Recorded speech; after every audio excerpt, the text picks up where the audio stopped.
kita menunjukkan bahawa persembahan ini tidak akan mati di Johor.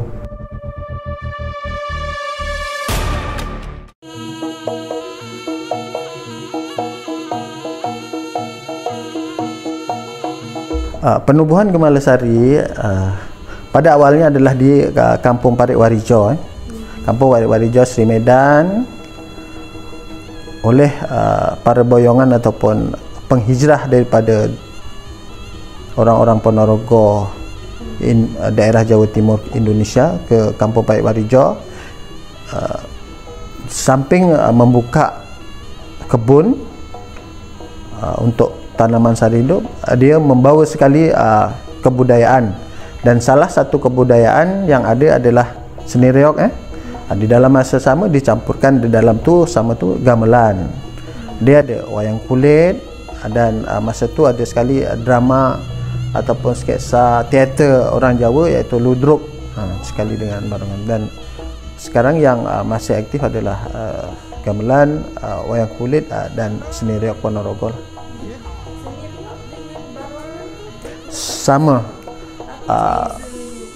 Barongan adalah sebutan yang sinonim di kawasan Malaysia ataupun Johor. Dia sinonim dengan panggil barongan, manakala sebutan yang betul adalah reog Ponorogo lah. Ya. Sebab barongan itu merupakan watak utama, iaitu kepala singo barong yang membawa merak, di samping watak-watak lain di dalam persembahan seni reog lah. Orang panggil barongan sekiranya di kawasan Johor. Apabila ni mana barongan, mana barongan, itu maksudnya kita membawa arti reog Ponorogo. Dan tadi tu berbalik kepada soalan, di dalam tahun 1930-an mula bertapak di kawasan Parit Warijo. Dan di dalam era tahun 60-an, saya tidak pasti tarikh yang fit untuk diceritakan, sebab kita pun cerita atas cerita dalam tahun 60-an apabila kawasan tu telah ni dia dibawa ke Kampung Parit Baru atas pembukaan Kampung Parit Baru yang berasal dari Parit Warijo tersebut. Dalam tahun era 60-an lah benda tu dah aktif di kawasan Kampung Parit Baru Seri Medan, dan dinamakan kumpulan Gemalasari lah. Gamelan seni reog, maknanya membawa singkatan Gemalasari, yang mana 100% ahli buat masa ini adalah orang tempatan.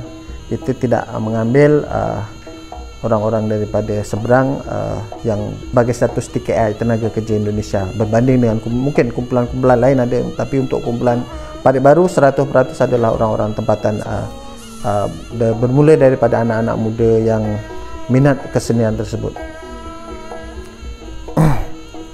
Unik ataupun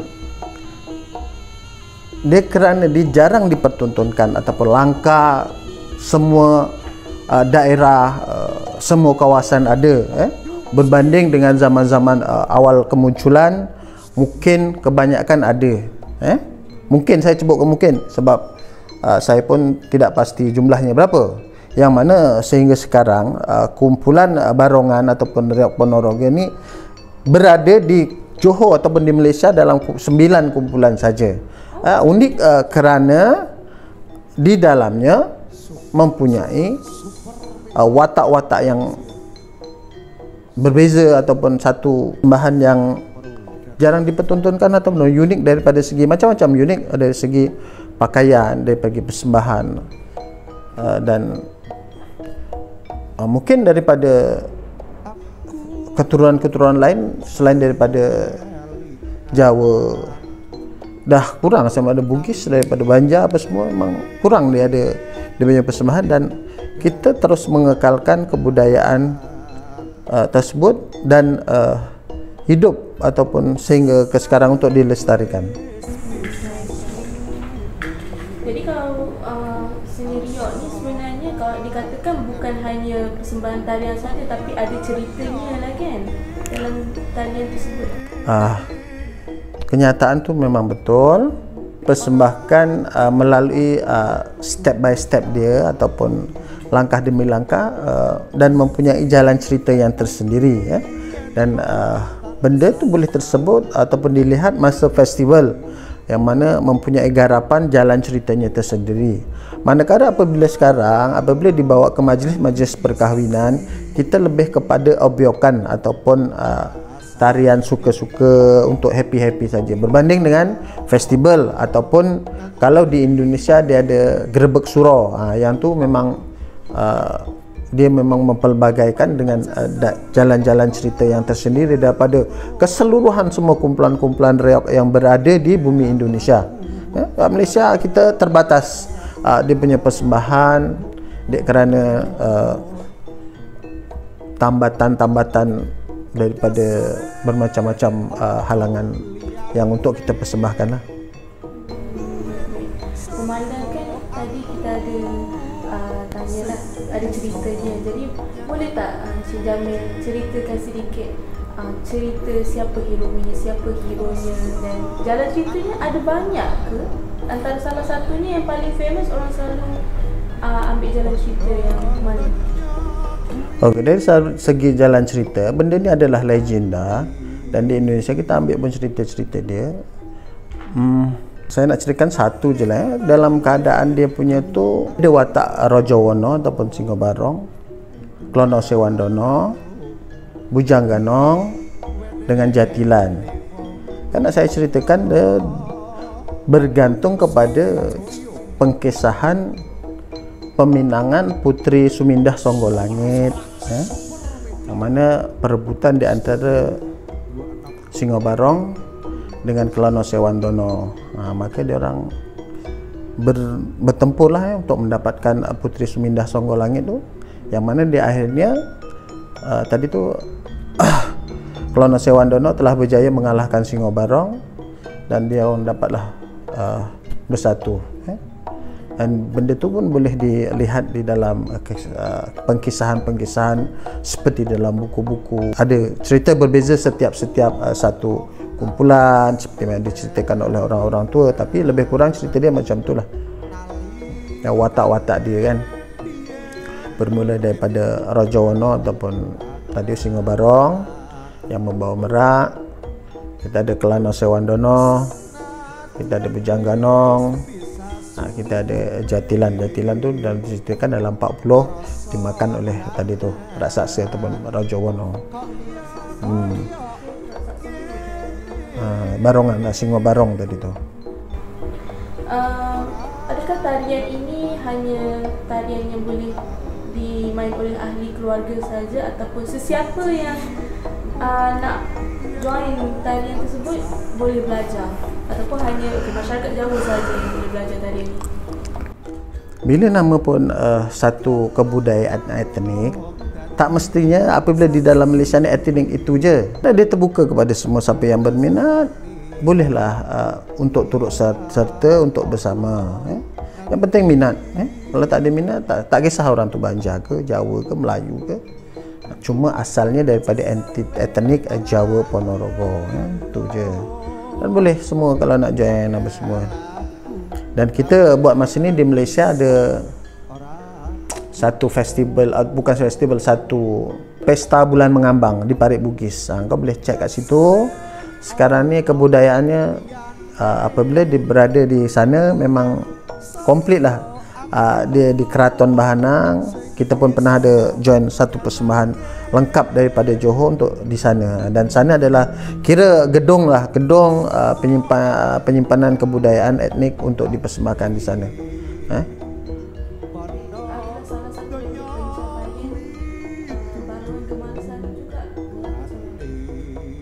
Sebelum ni, sebelum PKP 2018-2019 kita buat festival Reok Anak Jawa Johor, tak silap saya lah. Saya yang organize juga dengan kawan-kawan yang ni. Sambutan memang menggalakkan. Lepas tu habis PKP, untuk dapatkan ni kita tak ada peluang lagi untuk, sebab pertukaran kerajaan kita buat petah kerja apa semua tak lepas lagi. Tapi telah diambil oleh Pesta Bulan Mengambang yang berada di Parit Bugis. Di sana mereka menyampaikan semua kebudayaan-kebudayaan yang kira berada di Malaysia lah, sebab hari tu Aswara pun ada buat apa semua. Dan last sekali adalah penyatuan kumpulan reog di seluruh negeri Johor, juga diwakilkan oleh satu kumpulan Singapura dan satu kumpulan daripada Indonesia untuk berada di sana. Jadi bolehlah tengok dia punya tu. Malam tadi pun ada 9 hari bulan dia ada buat kuda kepang apa semua.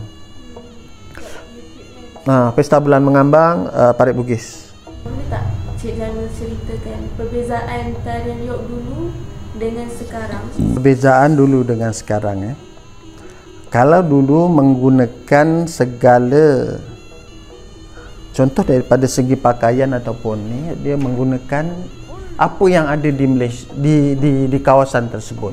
Mereka berusaha untuk membuat dari segi pakaian dari segi pakaian mereka berusaha untuk membuat apa yang contoh di Indonesia berbanding dengan sekarang. Kita beli pakaian di sana dari segi persembahan pun sama. Maknanya dia orang mengekalkan permainan-permainan yang dari dulu. Kita dah nak sampai ke penghujungnya. Ini adalah antara soalan pendapat lah. Jadi pada pendapat Cik Jamil, betul ke generasi muda dan masyarakat awam sekarang ni kurang pendedahan tentang tarian barongan? Apabila berlaku kes-kes pengklaiman di Indonesia mengatakan kita klaim reog, mereka terkejut bahawa kita juga ada barongan. Seluruh Malaysia dia orang blame kita. Adakah tarian ini di Malaysia? Adakah tarian ni, persembahan ni wujud di Malaysia? Dia pun tak tahu. Yang luar dari Johor, daripada Johor, insya-Allah dia orang nak tak nak macam Batu Pahat, Muar, ni dia orang kenal berbanding dengan daerah Kulai, daerah Pasir Gudang. Mungkin mereka kurang mengetahui Tapi apabila ada media sosial apa semua, kita pun letak dalam Facebook, IG, apa semua, mungkin dia orang secara tak langsung dia orang mengetahui walaupun tidak sepenuhnya. Sebab dia orang lebih maklum mungkin kuda kepang kalau Johor. Kalau barongan ni memang kuranglah sikit, tapi zaman sekarang dengan dulu dah berbeza. Dari segi media sosial tahu, cuma dia orang ambil tahu ataupun tidak lah. Tapi daripada sini persembahan anak-anak muda, sekarang anak muda semua kira pergi kat tempat dia punya. Kalau kat Indonesia pendepokan kan, kalau kat sini rumah dia lah. Macam awak minat K-pop tak minat K-pop, itulah. Yang minat K-pop tahu semua, yang tak minat kan. Contoh macam sekarang Facebook, Insta, TikTok. Siapa yang sekarang yang kuat? TikTok sekarang. Budak-budak muda berlari kat TikTok. Budak orang tua kat Facebook lagi. Betul? Kan? Masa dalam TikTok saya penuh dengan kuda kepang ni daripada mana-mana ni kan. Mana tak secara langsung dia akan mungkin akan faham lah. Cuma barongan ni sangat langka ataupun jarang. Apabila kita buat pun banyak sebenarnya daripada tu tadi saya cakap gap. 2019 saya cakap terus terang dengan live kan, lantak lah korang kan. 2019 saya menghadap Kodi untuk membuat persembahan. Kodi Batu Pahat. Tapi saya jelaskan bahawa benda ni tiada unsur-unsur mistik, saya memang dah tak ada. Garapan daripada orang-orang tu berbeza dengan dulu. Memang kita kebanyakan memang dah tak guna dah. Kita just kepada persembahan. Kita menunjukkan bahawa persembahan ini tidak akan mati di Johor. Sebab saya cintakan kebudayaan. Kenapa kebudayaan sikit-sikit kena blame? Sikit kena blame. Konsep-konsep yang datang tu engkau pejam mata juga. Pada saya tadi itulah, biar mati anak jangan mati adat. Ataupun kebudayaan ini tetap akan kekal di bumi Johor, seterusnya dan seterusnya dan seterusnya selagi ada yang melestarikannya, khususnya anak-anak muda tempatan. Jangan sesekali kamu tinggalkan budaya yang telah diperturunkan daripada dulu. Budaya menunjukkan bangsa. Ini orang yang tak ada bangsa yang hilang ataupun tertinggal kemundur pasal dia tak ada budaya tadi tu, hilang budaya. Tak mestinya budaya tu ini salah satu daripada kebudayaan Jawa. Budaya menunjukkan bangsa tadi tu, bangsa yang berbudaya itu orang yang bangsa yang maju. Tapi dari segi anak-anak muda, insyaAllah lah, kalau dekat sini dia orang tak ada masalah. Mungkin kat luar kita tak pasti. Dengan arus pemodenan, budaya ada luar, ada yang dibawa daripada ke sini dan kita akan menerapkan bahawa tadi tu pelestarian tu tetap kita akan teruskan biar apa pun yang terjadi. Harapan saya agar dia terus hidup lah. Terima kasih Cik Jamil. Sama. Saya terima kasih juga kepada Allah lah.